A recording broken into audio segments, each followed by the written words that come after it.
Video we will see how to turn on and off the Windows startup sound. For this, first of all, you have to go to the Windows search box. Here just type the control panel.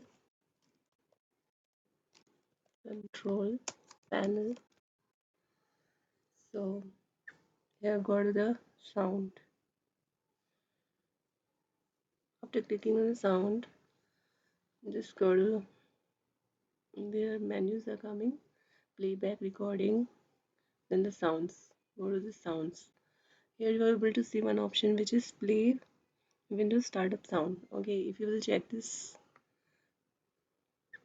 checkbox, then what will happen is that every time your window will start, the sound will be there when you will start the windows. But when you will check it off, then the sound will be disabled. That means when your window will start up, there will be no sound of opening the windows, right? So just we are just disabling this option so that there may not be any sound and the startup.